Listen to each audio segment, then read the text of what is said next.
வணக்கம் and welcome to the show interesting info. March 21 இன்னைக்கு நவ்ரூஸ் அப்படின்னு சொல்லிட்டு ஒரு டேங்க. இது வேர்ல்டில் இருக்கக்கூடிய பல நாடுகள் செலிப்ரேட் பண்ணுறாங்க. அதுலேயும் அந்த Iran, Iraq, Afghanistan, Kazakhstan, Turkmenistan அப்படின்னு சொல்லிட்டு ஏகப்பட்ட நாடுகள் இது அவங்க நாட்டினுடைய புத்தாண்டு அப்படின்னு சொல்லிட்டு செலிப்ரேட் பண்ணுறாங்கப்பா. இந்த பாரசீகத்தினுடைய நாட்காட்டி, அதாவது ஹிஜ்ரி அப்படின்னு சொல்லிட்டு சொல்லுவாங்க. இந்த நாட்காட்டியினுடைய முதல் நாளாக இது பார்க்கப்படுது. இது எப்போத்துலேருந்து இவங்க செலிப்ரேட் பண்ண ஆரம்பிச்சிருக்காங்க அப்படின்னு சொல்லிட்டு ஹிஸ்டரியை பார்ட்டி பார்த்தோம் அப்படின்னா 7ஆம் நூற்றாண்டில் இஸ்லாமியர்களுடைய படையெடுப்பு இந்த பெர்ஷியாவை வந்து கைப்பற்றினதுக்கு அப்புறம் பார்த்தீங்கன்னா அந்த செலிப்ரேஷன்றது ஸ்டார்ட் ஆக ஆரம்பிச்சிருக்குது. இது வந்து பார்த்தீங்கன்னா எதனால் இந்த டேட்டை இவங்க சூஸ் பண்ணியிருக்கிறாங்க அப்படின்னு பார்த்தீங்கன்னா ஆதி காலத்துலேருந்து இவங்களுக்கு வந்து அந்த வேர்னல் ஈக்னேஷன் நேற்று கூட நம்ம பார்த்துருப்போம் இல்லையாங்க. பூமத்திய ரேகை மத்தியில், அதாவது இந்த காலகட்டத்தில் மட்டும்தான் நம்மளுக்கு பகலும் இரவும் பார்த்தீங்கன்னா சேமாக இருக்கும். ஸோ அந்த ஒரு விஷயத்தை வந்து பார்த்தீங்கன்னா அப்பத்துலேருந்தே அவங்க கால்குலேஷன் பண்ணிக்கிறாங்க பொழுது. அதனால தான் பார்த்தீங்கன்னா இந்த நாளை சூஸ் பண்ணி இது ஒவ்வொரு வருஷமும் மாறுபடுது. இந்த வருஷத்தில் பார்த்தீங்கன்னா இன்றைக்கி வந்து புத்தாண்டாக செலிப்ரேட் பண்ணுறாங்கப்பா. இந்த நாளை பொறுத்த வரைக்கும் என்ன பண்ணுறாங்க அப்படின்னா கோதுமை, அப்புறம் அந்த கோதுமை புல் வளருது தெரியுங்களா, அந்த புல்லை வளர்த்து வச்சுருவாங்க. அதே மாதிரி பாரசீகத்தினுடைய ஆலிவ் இலைகள், வினிகர், ஆப்பிள், பூண்டு அப்படின்னு சொல்லிட்டு ஏகப்பட்ட விஷயங்களை வச்சு அதை வந்து இந்த வசந்த காலம் அப்படின்ற ஒரு விஷயம், குளிர் காலம் முடிஞ்சு போச்சு, வசந்த காலத்தை வந்து அவங்க வரவேற்கிறதுக்காக இந்த விஷயங்கள்லாம் பண்ணுறாங்க. இது எப்படின்னா இப்போ நம்ம ஆயுத பூஜை அப்போ இந்த பொரி, கடலை இதெல்லாம் வச்சு நம்ம கும்பிடுவோம் தெரியுமாங்க, அந்த மாதிரி. பட் ஆனால் இவங்க வந்து கும்பிட்றது இல்லை, அதை வந்து செலிப்ரேட் பண்ணுற ஒரு விஷயத்துக்காக இது எல்லாத்தையுமே ஃபாலோ பண்ணுறாங்கப்பா.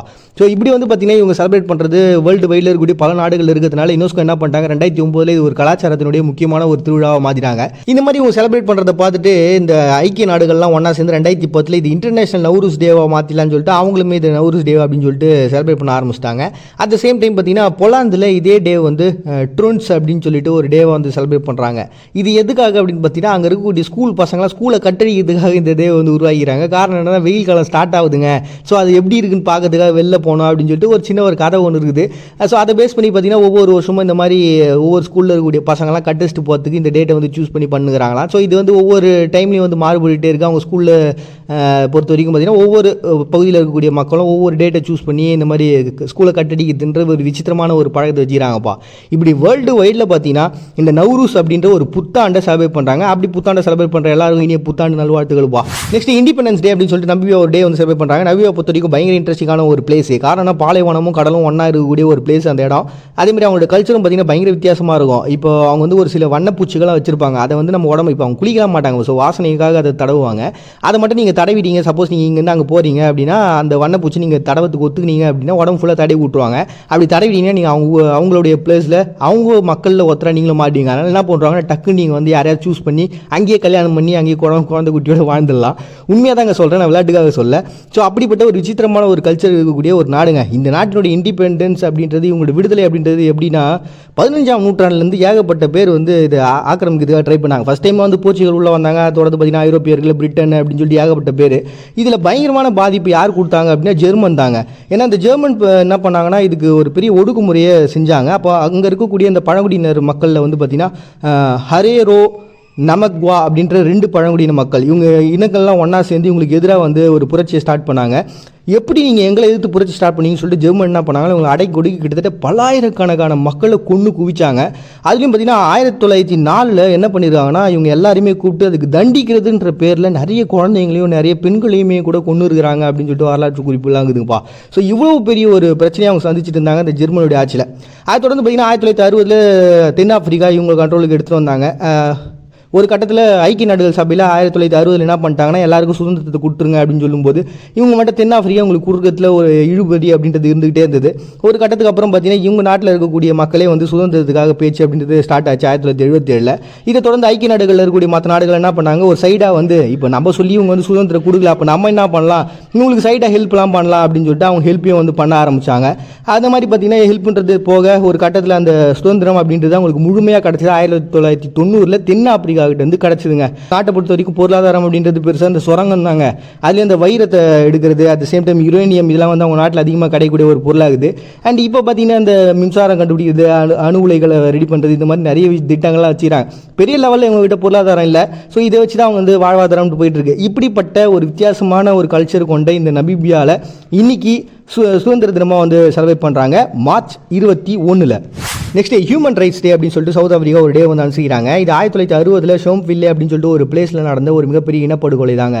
இது காரணம் என்ன அப்படின்னு பார்த்தீங்கன்னா அங்கே இருக்கக்கூடிய காவல் நிலையத்தை வந்து மக்கள் கிட்டத்தட்ட ஒரு 10,000 பேர் ஒன்றா சேர்ந்து சூழ்ந்துக்கிட்டாங்க. அவங்க வந்து போராட்டங்கள் அப்படின்றது ரொம்ப அமைதியான முறையில் தான் பண்ணிக்கிட்டு இருந்தாங்க அப்படின்னு சொல்லிட்டு சில விஷயங்கள்லாம் சொல்லப்படுது. பட் இருந்தாலும் இருந்தாலும் ஒரு சில பேர் என்ன பண்ணுறாங்கன்னா, இல்லை அவங்க வந்து கற்கள்லாம் விட்டு தாக்குனாங்க, அங்கே இருக்கக்கூடிய காவல் அதிகாரிகள்லாம் கொல்ல முயற்சி பண்ணாங்க, அதனால தான் இவங்க வந்து துப்பாக்கி சூடுன்றதை நடத்தினாங்க அப்படின்னு சொல்லி ஏகப்பட்ட கதைகள் இருக்குது. இதுக்கு உண்மையான வரலாறு அப்படின்றது பார்த்தீங்கன்னா எப்போதுலேருந்து ஸ்டார்ட் ஆகுது அப்படின்னா 1943 ஸ்டார்ட் ஆகுதுங்க. ஏன்னா அந்த சமயத்தில் என்ன பண்ணியிருக்காங்கன்னா, இவங்களுக்கு வந்து நிமோனியா அப்படின்ற ஒரு பாதிப்பு இந்த பகுதியில் அதிகமாக இருந்தது. ஏன்னா இந்த சைடு வந்து கூட்ட நெரிசல் அப்படின்றது இந்த பகுதியில் அதிகமாக இருந்திருக்கு. இந்த கருப்பினத்தவங்க அப்படின்ற ஒரு கான்செப்ட் இருந்தது இல்லையா, ஸோ அந்த ஒரு பேஸை வச்சு தான் பார்த்தீங்கன்னா இந்த பிரச்சனைகள் அங்கே நடந்திருக்கு அப்படின்ற ஒரு கருத்தும் ஒரு பக்கம் இருக்குங்க. ஸோ இப்படி மக்கள் கூட்டம் அதிகமாக, அங்கே வேலையின்மை அப்படின்றது அதிகமாக, குழந்தைங்கள்லாம் வந்து திருட்டு தொழிலெலாம் பண்ணுறாங்க, அதே மாதிரி அவங்களுடைய ஒழுக்கங்கள்லாம் மாறிக்கிட்டு இருக்கு அப்படின்னு சொல்லிட்டு ஏகப்பட்ட குற்றச்சாட்டுகள்ன்றது அப்போதுலேருந்து ஏற்படுத்திட்டே இருந்தது. ஒரு கட்டத்தில் 1958 என்ன பண்ணிடுறாங்க, அந்த சவுத் ஆப்பிரிக்கா இவங்க எல்லாருமே வந்து முறையான ஒரு அங்கீகாரம் இல்லாதவங்களாம் நாடு கடத்திடுங்க, இவங்க நம்ம நாட்டை சேர்ந்தவங்க இல்லை அப்படின்ற மாதிரி ரொம்ப அடக்குமுறைகளை பண்ணியிருக்கிறாங்க. வலுக்கட்டாயமாக நிறைய பேர் அந்த நாட்டை விட்டு அனுப்பணும் அப்படின்னு சொல்லிட்டு பிளான் பண்ணியிருக்கிறாங்க. இந்த எதிர்ப்பு தான் பார்த்தீங்கன்னா அவங்களுக்கு அப்படியே தூண்டப்பட்டு 1960 இவங்க எல்லாருமே போராட்டம் பண்ணுறதுக்கு காரணமாக அமைஞ்சிருக்கு. அந்த போராட்டத்தில் வந்து பார்த்தீங்கன்னா நிறைய துப்பாக்கி சூடுலாம் நடத்தி கிட்டத்தட்ட 29 பேர் வந்து அதில் வந்து குழந்தைங்க வந்து பாதிக்கப்பட்டிருக்காங்களாம். அதில் 69 பேர் இறந்து போயிருக்கிறாங்க, 249 பேர் வந்து பாதிக்கப்பட்டிருக்காங்க. இந்த இறந்தவங்கலாம் பார்த்தீங்கன்னா முதுகுல வந்து குண்டடிப்பட்டு இறந்துருக்காங்க. தப்பிச்சு ஓடுறதுக்காக தான் அவங்க முயற்சி பண்ணியிருக்காங்க, அப்போ தான் இவங்க வந்து சுட்டுருக்காங்க அப்படின்னு சொல்லிட்டு இது முரண்பட்ட நிறைய கருத்துக்கள்ன்றது வந்துட்டே இருந்ததுங்க. ஸோ இப்படி ஒரு மிகப்பெரிய இனப்படுகொலை அப்படின்றது அந்த பகுதியில் நடந்தது இல்லையா, ஸோ அதை நினைவு கூறுறதுக்காக இந்த நாளை வந்து சூஸ் பண்ணியிருக்காங்க. அட் த சேம் டைம் பார்த்தீங்கன்னா நெல்சன் மண்டேலா இவங்களுடைய அந்த சட்டத்திட்டத்துக்கான சைன் வந்து போட்டார். அப்போ 1996 இந்த இடத்த தான் அவர் வந்து சூஸ் பண்ணார். அதே சேம் டைம் பார்த்தீங்கன்னா ஐக்கிய நாடுகள்லாம் ஒன்றா உட்காந்து பேசிகிட்டு இருக்கும்போது இந்த மாதிரியான ஒரு இனப்படுகொலைன்றது எவ்வளோ பெரிய தப்பு, அதுவும் ஒரு மக்கள் வந்து தப்பு பண்ணுறாங்க அப்படின்னா அவங்கள வந்து நெறிமுறைப்படுத்தி ஒரு கரெக்டான வேலை கொண்டு போக வேண்டியதுதான் நாடு. அவங்கள வந்து சரியில்லைன்றதுக்காக நாட்டை விட்டு அடும்புறதோ இல்லை அவங்களை கொண்டு குவிக்கிறதோ சரியான ஒரு விஷயம் இல்லைன்னு சொல்லிட்டு காஃபி அண்ணன் அப்படின்ற ஒரு பர்சன் வந்து 1966 ஐக்கிய நாடுகள் சபையில் ஒன்றா உட்காந்து பேசுகிறாங்க. அப்போ தான் பார்த்தீங்கன்னா இந்த நாளை வந்து நம்ம வேற ஒரு நாளாகவும் வந்து அனுசரிச்சாகணும், இது உலகத்தில் இருக்கக்கூடிய எல்லாருக்கும் தெரிஞ்சாகணும்னு சொல்லிட்டு international day for elimination racial discrimination அப்படின்னு சொல்லிட்டு ஒரு டே, அதாவது இந்த பாகுபாடு காட்டக்கூடாது அப்படின்றதுக்காக ஒரு டேவாகவும் இந்த டே வந்து சூஸ் பண்ணி அனுசரிக்கிறாங்க.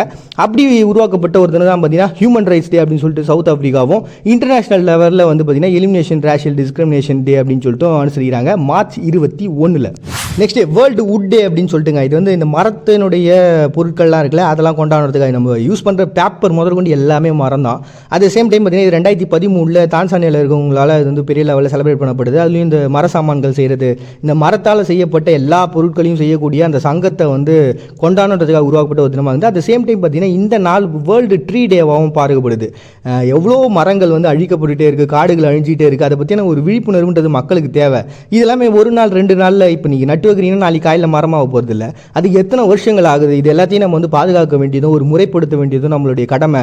ஏன்னா இந்த பொருட்கள்லாம் இல்லாமல் நம்மளால் வாழ முடியாது தான், உண்மைதான். அதை ஒரு கரெக்டான நெறிமுறைகளோடு நம்ம உபயோகப்படுத்தணும், அதை பயன்படுத்தணும் அப்படின்றதுக்கான ஒரு மிக சிறந்த ஒரு நோக்கத்தோடு உருவாக்கப்பட்ட ஒரு தினமாக வேர்ல்டு வுட் டே அப்படின்னு சொல்லிட்டு ஒரு டே வந்து அனுசரிக்கிறாங்க மார்ச் 21. நெக்ஸ்ட் வேர்ல்டு பெப்பட்ரி டே அப்படின்னு சொல்லிட்டு அதான் இந்த பொம்மை ஆட்டத்தை வந்து சாபிய பண்ணுறதுக்காக உருவாக்கப்படுது. இது வந்து ஈரான் நாட்டை சேர்ந்த டிஜிவாடா சோல் பஹாரிஹோ அப்படின்ற ஒரு பர்சனு அவருக்காக வந்து இதை அனுசரிக்க ஆரம்பிச்சிருக்கிறாங்க. அவர் ஒரு மிக சிறந்த ஒரு பொம்மலாட்டக்காரராக இருந்துருக்காருங்க அவர் நாட்டு. அட் த சேம் டைம் பார்த்தீங்கன்னா இந்த பொம்மலாட்டத்தை பொறுத்த வரைக்கும் இதனுடைய வரலாறுன்றது பயங்கரமாகுது.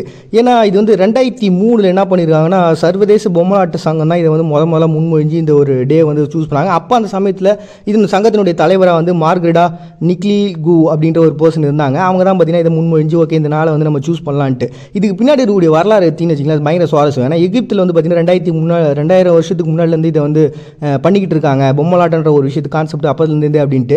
அதை விட ஒரு படி மேலே போய் 2500 வருஷத்துக்கு முன்னாடி சிந்து சமவெளியில் வந்து இதை யூஸ் பண்ணிக்கிறாங்க. பாதுகான டெரகோட்டாவில் எடுக்கப்பட்ட அந்த கல்வெட்டுகள் அவங்களுடைய அந்த பொம்மைகள்லாம் வந்து கண்டுபிடிச்சிக்கிறோம் அப்படின்னு சொல்லிட்டு ஒரு படி. இன்னொரு படி கொஞ்சம் மேலே போய் சீனா என்ன பண்ணியிருக்காங்கன்னா 3000 வருஷத்துக்கு முன்னாடி எங்கிட்ட இது இருந்ததுப்பா அப்படின்னு சொல்லிட்டு அவங்க அதெல்லாம் தாண்டி இன்னும் கொஞ்சம் ஒரு படி மேலே போய் இந்தியா இந்தோனேஷியாவில் 4000 வருஷத்துக்கு முன்னாடியே இவங்க பாவை கூத்துன்னு பண்ணிக்கிறாங்க. அதுவும் இந்த நிழல் பொம்மைகளை வச்சு இதை வந்து பண்ணுறது அப்படின்ட்டு. நீங்கள் வந்து பப்பட் ஷோவாக மாதிரி இல்லாமல் நிழலாக வந்து அது தெரியும், அவ்வளோதான் வித்தியாசமே தவிர்த்து மற்றபடி இல்லை. ஸோ இப்படி இந்த பொம்மலாட்டன்றது மிகப்பெரிய ஒரு வரலாறு கொண்ட ஒன்றா இருக்குது. அந்த சமயத்துலேருந்து பார்த்தீங்கன்னா அவங்களுடைய அந்த புராண கதைகளையும் இல்லாட்டி ஒரு எழுச்சியை உருவாக்கணுன்றதுக்காகவும் இந்த விஷயத்தை வந்து பண்ணியிருக்காங்க அப்படின்னு சொல்லிட்டு. அப்படிப்பட்ட இந்த பொம்மலாட்டு துறையை வந்து கொண்டாடுறதுக்காக சர்வதேச பொம்மலாட்டு சங்கத்தால் உருவாக்கப்பட்ட ஒரு தினமாக வேர்ல்டு பப்பட்ரி டே அப்படின்னு சொல்லிட்டு செலிப்ரேட் பண்ணுறாங்க மார்ச் 21. நெக்ஸ்ட் இன்டர்நேஷனல் கலர்ஸ் டே அப்படின்னு சொல்லிட்டு ஒன்றுங்க. இது 2008 போர்ச்சுகீசிய கலர்ஸினுடைய சங்கத்தால் உருவாக்கப்படுது. கலருக்கலாமா ஒரு டே அப்படின்னு யோசிச்சு பார்த்தீங்கன்னா இன்றைக்கி இருக்கக்கூடிய ஒவ்வொரு ஒவ்வொரு கலருக்குமே ஒவ்வொரு தன்மை இருக்கும், அதனுடைய வெளிப்பாடுன்றது இருக்கும். இப்போ ஒரு எதிர்ப்பை காட்டணும் அப்படின்னு நம்ம கருப்பு கலர் சட்டையை போட்டு போகிறோம்ல, அந்த மாதிரியான சில விஷயங்கள் தாங்க. அது ரொம்ப இம்பார்ட்டண்டான ஒன்று. ஸோ இது வந்து பார்த்திங்கன்னா முறையாக மரியா ஜோவா அப்படின்ற ஒருத்தவங்க தான் இதை வந்து சர்வதேச லெவலில் அனுசரிச்சாகணும் அப்படின்னு சொல்லிட்டு பேசிட்டு இருந்தாங்க. அப்போ வந்து பார்த்திங்கன்னா 30 நாடுகள் வந்து அதுக்கு ஓகே அப்படின்னு சொன்னாங்க. அதை தொடர்ந்து ஆஸ்திரேலியா என்ன பண்ணாங்கன்னா எந்த நாளை சூஸ் பண்ணலாம் அப்படின்னும் போது ஆஸ்திரேலியா வந்து ஐடியா கொடுக்குறாங்க. பாருங்க, இன்றைக்கி வந்து கரெக்டாக உத்தராயணம் வரக்கூடியதுனால, அதான் நான் ஏற்கனவே சொன்னல, இந்த பகலும் இரவும் வந்து ஒரே அளவில் இருக்கும் அப்படின்ட்டு, இந்த நாளை நம்ம சூஸ் பண்ணிக்கலாம்ப்பா அப்படின்னு சொல்லிட்டு சூஸ் பண்ண ஒரு நாளாக தான் இன்டர்நேஷனல் கலர் டே அப்படின்னு சொல்லிட்டு இந்த வண்ணங்களெல்லாம் கொண்டாடுறதுக்காக உருவாக்கப்பட்ட ஒரு தினமாக கொண்டாடுறாங்க மார்ச் 21. நெக்ஸ்ட் இயர்லி மியூசிக் டே அப்படின்னு சொல்லிட்டு இது யூரோப்பியன் கண்ட்ரியில் இருக்கக்கூடியவங்களால் உருவாக்கப்பட்டது. இது ஒரு இணையதளத்தின் மூலமாக 2013 செலிப்ரேட் பண்ண ஆரம்பிச்சிட்டாங்க. அதாவது நம்மளுடைய பழைய காலத்து அந்த இசையை வந்து கேட்டு அதை ரசிக்கணும் அப்படின்றதுக்காக. இது வந்து சாதாரணமாக நமக்கு தோணலாம் இந்த டே, பட் அதுக்கு பின்னாடி இருக்கக்கூடிய விஷயங்கள் அவ்வளோ சூப்பராக இருக்குங்க. இந்த ஹிஸ்ட்ரிலாம் படிக்கிறவங்களுக்கு இந்த ஒன்றும் இல்லை, இந்த யாழ் அப்படின்ற ஒரு விஷயம் நம்மளுடைய தமிழ் முன்னோர்கள்லாம் வாசிப்பாங்க தெரியுங்களா, அந்த யாழை பற்றி நீங்கள் படித்து பாருங்களேன், அவ்வளோ சூப்பராக இருக்கும். அந்த அதாவது இந்த தலைவன் என்ன பண்ணுவான்னா போருக்கெலாம் போயிட்டு வந்து அடிப்பட்டு கீழே பத்துன்னு இருப்பாங்க. அப்போ அந்த காயம்லாம் ஆறணும் அப்படின்னா இசை வைத்தியத்தை அவங்க யூஸ் பண்ணியிருப்பாங்க. ஸோ இந்த மாதிரி ஏகப்பட்ட விஷயங்கள் இருக்குங்க. இந்த யூரோப்பியனுடைய அந்த இயர்லியான ஒரு இசை பாரம்பரியமான அந்த விஷயங்கள்லாம் வந்து செலிப்ரேட் பண்ணுறதுக்காக அதை நம்ம மறந்துடக்கூடாது. அதில் ரொம்ப அழகான ஒரு விஷயம் இருக்குன்ட்டு இன்றைக்கி வரைக்கும் நம்ம ஒரு தமிழ்நாட்டை பொறுத்த வரைக்கும் வச்சுக்கலாம், நம்ம கவிஞர் எழுதுனா அந்த மயக்கமாக கலக்கமான்ற ஒரு பாட்டை இன்றைக்கி வரைக்கும் நம்ம ஆறுதலுக்காக கேட்டுக்கிறோம்ல, அப்படிப்பட்ட ஒரு விஷயம் தாங்க. ஸோ எத்தனை வருஷங்கள் ஆனாலும் நம்ம வந்து புதுசு அப்படின்னு சொல்லிட்டு ஓடினாலும் அந்த பழமையான இசைக்குன்னு ஒரு மதிப்புன்றது இருக்குது அப்படின்றத தெளிவுபடுத்தணும் அப்படின்றதுக்காக உருவாக்கப்பட்ட ஒரு தினமாக இயர்லி மியூசிக் டே அப்படின்னு சொல்லிட்டு யூரோப்பியனுடைய பகுதிகளில் கொண்டாடக்கூடிய ஒரு நாளாக இருக்குது. அப்படி உருவாக்கப்பட்ட தினம் தான் பார்த்தீங்கன்னா இயர்லி மியூசிக் டே அப்படின்னு சொல்லிட்டு மார்ச் 21 செலிப்ரேட் பண்ணுறாங்க. நெக்ஸ்ட் குளோபல் சர்வே டே அப்படின்னு சொல்லிட்டுங்க, இந்த கணக்கெடுப்பாளர்கள் அப்படின்றது பார்த்தீங்கன்னா ரொம்ப வருஷங்களாகவே இருந்துகிட்டு இருக்கிறாங்க. அதுவும் இது வந்து பார்த்தீங்கன்னா இந்த கிரேக்கினுடைய பிரமிடுகள் இருக்குது இல்லையா, இது கட்டின காலகட்டத்திலேருந்து கிட்டத்தட்ட 2500 வருஷத்துக்கு முன்னாடி இருக்காங்க அப்படின்னு சொல்லிட்டு. அதுலேயும் பார்த்தீங்கன்னா நீங்கள் ஒரு விஷயத்தை கவனிச்சிங்கன்னா அந்த ஓடோமீட்டர்னு ஒரு விஷயம் இருக்குது. நம்ம பைக் ஓட்டும்போது கரெக்டாக 1 2 3 மாறிட்டே இருக்கும்ல, இந்த மாதிரியான ஒரு கணக்கீடை முறையாக அவங்க தான் அந்த ஓடோமீட்டர்ன்ற கான்செப்டே அதுலேருந்து தான் பேஸாக உருவாச்சு அப்படின்ற மாதிரி கூட இருக்கும். ஏன்னா அவங்க அந்த கரெக்டாக அந்த அளவுகளை எடுக்கும்போது ஒரு குறிப்பிட்ட தூரம் போனோன்னு டங் அப்படின்னு சொல்லிட்டு ஒரு பெல் அடிக்கிற மாதிரியான சில விஷயங்களை அவங்க வந்து ஒரு அமைப்பு உருவாக்கியிருப்பாங்க. ஸோ அதுதான் ஒரு பேஸாக இருந்திருக்கு அப்படின்னு சொல்லிட்டு. இந்த கணக்கெடுப்புகள்ன்றது ஜஸ்ட் லைக் ஒரு நில அமைப்பு மட்டும் கிடையாதுங்க, எல்லா விதமான கணக்கெடுப்புகளும் இருக்கும். அதுலேயும் நம்மளுடைய தமிழ் முன்னோர்களை பொறுத்த வரைக்கும் பார்த்தீங்கன்னா இந்த நாழிகை வட்டில் அப்படின்ற ஒரு கான்செப்ட் வச்சுருப்பாங்க. அதாவது ஒரு சிலை ஒன்று இருக்கும், அந்த சிலைக்கு மேலே வந்து நீர் சொட்டுற மாதிரி ஒரு விஷயத்தை வச்சுருப்பாங்க. இந்த நீர் வந்து பார்த்திங்கன்னா எப்படி இருக்கும், அந்த அமைப்பை எப்படி நம்ம செய்யணுன்றதுக்கே பயங்கர டீட்டெயில் வச்சுருப்பாங்க. அது என்னென்னா அதோட கான்செப்ட் என்னென்னா கரெக்டாக 24 நிமிஷத்துக்கு ஒரு சொட்டு தண்ணி கீழே வந்து அப்படி சொட்டுங்க. அப்படி சொட்டும்போது பார்த்தீங்கன்னா 24 நிமிஷம் ஆயிடுச்சு அப்படின்னு சொல்லிட்டு ஒரு கால அளவுகளை குறிக்கிறதுக்காக அதை யூஸ் பண்ணியிருப்பாங்க. இந்த 24 × 60 போட்டிங்கன்னா ஒரு நாளில் இருக்கக்கூடிய 24 மணி நேரத்தை நீங்கள் கால்குலேட் பண்ணிடலாம். பயங்கரமான டெக்னாலஜி இருக்குங்க, செம்ம கெத்து தாங்க. நாம இந்த மாதிரி கணக்கெடுப்புகள் அந்த கணக்கெடுப்பாளர்கள் அப்படின்றவங்க இல்லை அப்படின்னா இன்றைக்கி சர்வே எடுக்கிறது, இப்போ இந்த வரைபடங்கள் வரைகிறது, இந்த மாதிரி இருக்கக்கூடிய அத்தனை தொழிலாளர்களையுமே வந்து குறிப்பிடும். இது ஆரம்பத்தில் பார்த்தீங்கன்னா யூரோப்பியனுடைய சர்வேரை கொண்டாடுறதுக்காக உருவாக்கப்பட்டது. பட் ஆனால் இன்றைக்கி வந்து பார்த்தீங்கன்னா அது வேர்ல்டு லெவலில் பயங்கர ஃபேமஸ் ஆகி இன்றைக்கி குளோபல் சர்வே டே அப்படின்னு சொல்லிட்டு இந்த குளோபல் சர்வே டே அப்படின்னு சொல்லிட்டு ஒரு டே வந்து செலிப்ரேட் பண்ணுறாங்க மார்ச் 21. நெக்ஸ்ட் டீச்சர்ஸ் டே அப்படின்னு சொல்லிட்டு சிரியா ஒரு டே வந்து செலிப்ரேட் பண்ணுறாங்க. நம்ம ஊரில் இருந்து குழந்தைங்களாம் வந்து ஸ்கூலுக்கு போகிறதுக்கு அடம் பிடிக்கும், அதுக்கப்புறம் அதுக்கு தூக்கி எடுத்துன்னு போயிட்டு 2 அடியை போட்டு உட்கார வச்சு படிக்க வைப்போம். பட் ஆனால் இந்த சிரியாவை பொறுத்த வரைக்கும் பார்த்தீங்கன்னா அவங்க நாட்டில் போர்கள்ன்றது உள்நாட்டு போர்ன்றது இப்போ வரைக்கும் நடந்துகிட்டே தான் இருக்குது. அதுலேயும் அந்த போர்களை பொறுத்த வரைக்கும் இந்த பள்ளிக்கூடங்களை தான் இவங்க டார்கெட் பண்ணி இவங்க வந்து குண்டுகளை போட்டுக்கிட்டு இருக்காங்க அப்படின்னு சொல்லிட்டு இன்னொரு கருத்துக்கள் கூட இருக்குது. காரணம் என்னன்னு பார்த்தீங்கன்னா இவ்வளவு பிரச்சனை மத்தியிலையும் குழந்தைங்களும் ஆசிரியர்களும் அந்த கல்விக்கூடங்களில் போய் படிக்கிறதுன்றது அவங்களுக்கு அந்த பாடத்தை நடத்துறதுன்றது இன்னைக்கு வரைக்கும் சலிக்காமல் அவங்க பண்ணிக்கிட்டு இருக்காங்களாங்க. ஸோ எவ்வளோ பெரிய விஷயம், உயிரை கூட பெருசாக எடுக்காமல் ஒரு கல்வின்றது ஒரு நாட்டினுடைய வளர்ச்சியினுடைய முக்கியமான ஒரு விஷயன்றதை அவங்க எடுத்துக்கிட்டு இப்போ வரைக்கும் இவ்வளோ பிரச்சனைகள் நடந்தோம், ஒரு குண்டு போடுறாங்க, அவ்வளோ பிரச்சனை நடந்துக்கிட்டு இருக்கு, இது எல்லாத்தையும் தாண்டி அவங்க கல்விக்கு முக்கியத்துவம் கொடுக்குறாங்களே. அதனால் அதை செலிப்ரேட் பண்ணுறதுக்காக பார்த்தீங்கன்னா மார்ச் மாதத்தினுடைய 3வது வியாழக்கிழமை இதை செலிப்ரேட் பண்ண ஆரம்பித்தாங்க. இது அவங்களுடைய ஜனாதிபதி வந்து என்ன பண்ணாங்கன்னா இவங்களுடைய அந்த டீச்சர்ஸை வந்து செலிப்ரேட் பண்ணுறதுக்காக இவ்வளோ இக்கட்டான சூழ்நிலையில அந்த குழந்தைங்களுக்கு படிப்பு சொல்லி தராங்களே அப்படின்னு சொல்லிட்டு அவங்கள பாராட்டுறதுக்காக உருவாக்கப்பட்ட ஒரு தினமாக தான் பார்த்தீங்கன்னா டீச்சர்ஸ் டே அப்படின்னு சொல்லிட்டு சிரியா வந்து செலிப்ரேட் பண்ணுறாங்க மார்ச் 21. நெக்ஸ்ட் பார்டர் கார்ட் டே அப்படின்னு சொல்லிட்டு ஜார்ஜியாங்க. இந்த ஜார்ஜியாவை பொறுத்த வரைக்கும் 1992 இவங்களுடைய அந்த ராணுவம்ன்றது அமைச்சர்களுடைய கண்ட்ரோலில் வந்துச்சு. இவங்க நாட்டை பொறுத்த வரைக்கும் பார்த்தீங்கன்னா 310 கிலோமீட்டர் அந்த கடற்கரை பகுதியும் 1839 கிலோமீட்டர் வந்து பார்த்தீங்கன்னா அந்த நிலப்பகுதியாகவும் இருக்குது. இவ்வளோ பெரிய பிளேஸ் யூஎஸை வந்து இவங்க கண்ட்ரோல் பண்ணுறதுக்காக நிறைய பேர் படைகளாக வந்து வேலை செஞ்சுக்கிட்டே இருக்கிறாங்கப்பா. இதுலேயும் பார்த்தீங்கன்னா 2008 இந்த படைகள்லாம் வேலை செஞ்சுமே கூட அந்த நிலப்பகுதியில் பிரச்சனைன்றது வர ஆரம்பிச்சது. இந்த ரஷ்யோ ஜார்ஜியன் போர் அப்படின்றது 2008 நடந்ததுங்க. அப்போ வந்து பார்த்தீங்கன்னா ஒரு மிகப்பெரிய பிரச்சனையை வந்து இவங்க சந்திச்சாங்க. இருந்தாலும் இவ்வளோ பெரிய பிரச்சனைகளுக்கு மத்தியிலையும் இந்த நிலப்பகுதிகளை வந்து பாதுகாத்துட்டு இருக்காங்க இந்த பார்டர் பகுதியில். ஏன்னா எப்பவுமே பார்த்தீங்கன்னா இந்த பார்டர் பகுதியில் தான் பார்த்தீங்கன்னா நம்ம இன்னைக்கு நம்ம வீட்டுக்குள்ளே அமைதியாக உட்காந்து சந்தோஷமாக இருக்கணும். அது காரணம் யார்? இந்த பார்டரில் செயல்பட்டுக்கிட்டு இருக்கக்கூடிய இந்த ராணுவ வீரர்கள் தான்.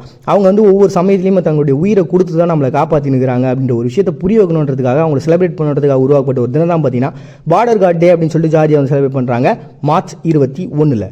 Next national renewable energy day அப்படின்னு சொல்லிட்டுங்க. இது வந்து அமெரிக்கா வந்து செலிப்ரேட் பண்ணுறாங்க. 84% இன்னைக்கு புதைப்படி வேதி பொருட்கள் தான் நம்ம எனர்ஜிலாம் எடுத்துனுக்கிறோம். இது இப்படியே போச்சுன்னா நம்ம நாடு நல்லா இருக்குமா அப்படின்றது கேள்விக்குறி தான் அப்படின்னு சொல்லிட்டு யோசிச்சவங்களால் உருவாக்கப்பட்ட ஒரு தினம் தான். ஸோ அதனால் பார்த்தீங்கன்னா இந்த 84%ன்றது நம்ம கம்மி பண்ணியே ஆகணும். நம்ம வந்து இயற்கை எரிவாயுக்களையும் நம்ம இயற்கைக்கு பாதிப்பில்லாத எரிவாயுக்களையும் நம்ம உருவாக்கி ஆகணும் அப்படின்னு சொல்லிட்டு ஒரு தெளிவுபடுத்துறதுக்காக ஒரு நாளை வந்து உருவாக்கிறாங்கப்பா. இதே நாளில் அமெரிக்கா இன்னொரு டே வந்து செலிப்ரேட் பண்ணுறாங்க. என்னன்னா சிங்கிள் பேரண்ட்ஸ் டே அப்படின்னு சொல்லிட்டு. அதாவது இன்னைக்கு வேர்ல்டு வைடில் இருக்கக்கூடிய 4 பங்கு குழந்தைங்க வந்து பார்த்தீங்கன்னா பேரண்ட்ஸ் சிங்கிள் பேரண்ட்ஸால் வந்து வாழ்ந்துட்டு இருக்காங்க, இல்லாட்டி பேரண்ட்ஸ் இல்லாமல் வாழ்ந்துகிட்டு இருக்காங்க அப்படின்னு சொல்லிட்டு. இது எவ்வளோ பெரிய கஷ்டமான ஒரு விஷயம் தெரியுங்களா? ஒரு அழகான ஒரு குடும்பம் அப்படின்னும் போது அம்மா அப்பா 2 பேரும் இருக்கணும். அந்த குழந்தைங்க மன ரீதியாகவும் எவ்வளோ பெரிய பிரச்சனைகளை சந்திக்கிறாங்க இந்த சமூக கட்டமைப்பில் அப்படின்றது உணர்த்தணுன்றதுக்காக உருவாக்கப்பட்டது. 1957 பார்த்தீங்கன்னா இந்த பார்ட்னர்ஸ் வித் பேரண்ட்ஸ் அப்படின்னு சொல்லிட்டு ஒரு குரூப் வந்து உருவானாங்க. ஸோ அந்த நிறுவனம் உருவானதுக்கப்புறம் பார்த்தீங்கன்னா இந்த குழந்தைங்களுக்குலாம் வந்து ஆதரவு தெரிவிக்கக்கூடிய ஒருத்தவங்களாம் அவங்க மாறினாங்க.